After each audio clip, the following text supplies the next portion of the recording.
Fevereiro é o mês de combate e prevenção de doenças como o lúpus, fibromialgia e o mal de Alzheimer, doença que é a principal causa de demência entre idosos. O mês é batizado de Fevereiro Roxo como forma de incentivar as pessoas a fazerem exames preventivos. E para falar do Alzheimer, recebemos o neurologista Vitor Marques, do Hospital das Clínicas de São Paulo. Tudo bem, doutor? É um prazer recebê-lo no nosso estúdio. O Alzheimer ele é associado à velhice e a população está envelhecendo. Quais são as características dessa doença? Bem, o Alzheimer é uma doença neurodegenerativa e ela se manifesta como uma síndrome demencial caracterizada pela perda das funções cognitivas e intelectuais do paciente com o passar dos anos.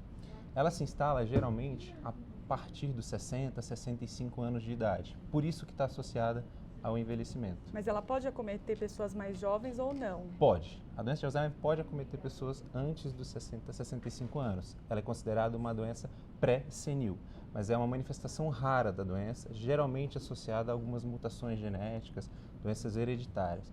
O clássico da doença é a manifestação com a idade mais avançada, portanto com idosos. E como é que você faz o diagnóstico dela?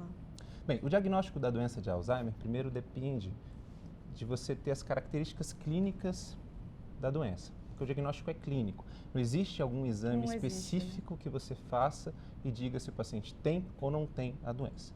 Então, primeiro o paciente tem que ter algumas características que remontem a doença, ou seja, ele tem que estar evoluindo para sinais de demência. Inicialmente, o paciente com a doença de Alzheimer ele vai se manifestar com a perda da memória recente, é o sintoma cardinal da doença. Então, ele vai ter dificuldade de lembrar onde ele guardou uma chave, onde ele deixou o carro estacionado, o que ele fez ontem, o que ele comeu no café da manhã. A memória recente está prejudicada. Esse é o primeiro sinal? É o primeiro sintoma.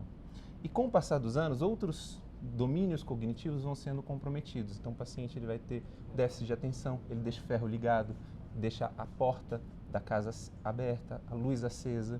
E aí, dificuldade de linguagem, dificuldade de nomear objetos, entender frases mais complexas.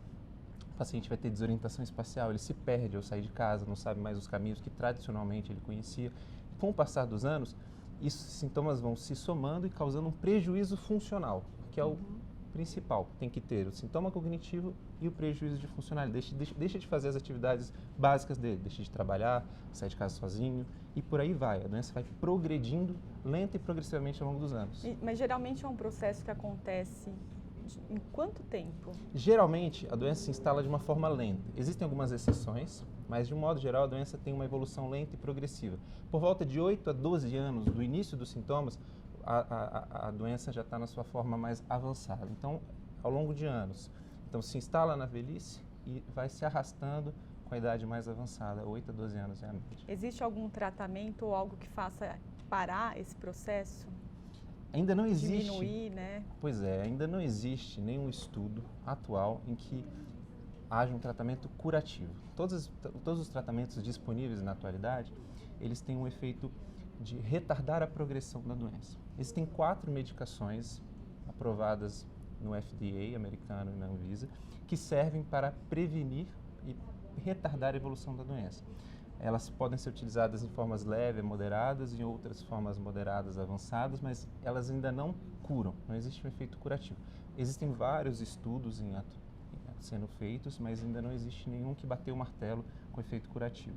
Além das terapias farmacológicas, que são essas 4 medicações que estão disponíveis na rede pública de saúde no SUS, gratuitamente para pacientes com a doença de Alzheimer diagnosticada, existem medidas não farmacológicas, como fisioterapia, fonoaudiólogo, acompanhamento psicológico e o suporte familiar, que é a parte mais importante, que o paciente que tem uma doença tão grave, com uma condição debilitadora tão importante, precisa desse suporte familiar para que ele consiga levar desde o diagnóstico até as fases mais avançadas, que ele pode estar acamado, necessitando de sondas e suporte para uso de fraldas. Então a família tem que estar presente e eu diria que talvez um dos tratamentos mais importantes ainda hoje é esse suporte familiar adequado. De que forma que a família pode ajudar?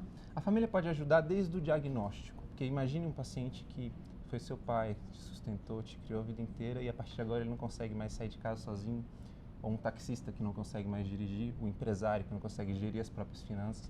Então, primeiro o suporte familiar de entender, de apoiar, de estar do lado, de não rir do paciente porque ele está esquecendo, isso é muito importante, né?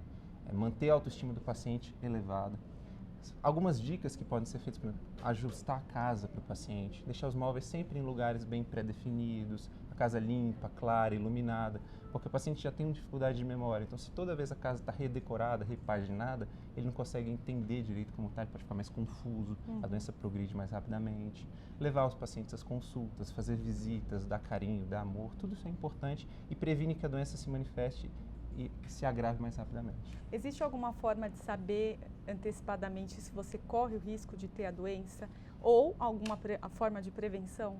Bem, com relação à prevenção, a gente tem que saber quais são primeiramente os fatores de risco. A gente sabe que a idade é um fator de risco primordial, mas outros fatores de risco são a baixa escolaridade, a baixa reserva cognitiva. E não é só porque o paciente não tem uma faculdade, um curso superior, que ele necessariamente vai ter. Porque se você tiver uma atividade intelectual proativa, isso também é fator protetor. Um sudoku, uma palavra cruzada, leitura contínua, com conteúdos diversificados, isso ajuda a prevenir a evolução da doença. Falar outras línguas, artes musicais, tudo isso ajuda a prevenir, porque você consegue formar novas sinapses, manter os neurônios viáveis. Obviamente, diabetes, hipertensão, colesterol, obesidade, tabagismo, tudo isso predispõe à doença. Então, prevenir essas condições, ter uma dieta saudável, uma vida saudável, é uma forma de prevenir. Apenas 5 a 10% dos pacientes com Alzheimer têm formas hereditárias. Então, a prevenção vai muito mais nessas formas adquiridas, ter uma vida saudável, do que necessariamente a investigação genética, que pode ser feita em casos selecionados. Obrigada, doutor, pela entrevista. Boa tarde. Obrigado, é um prazer.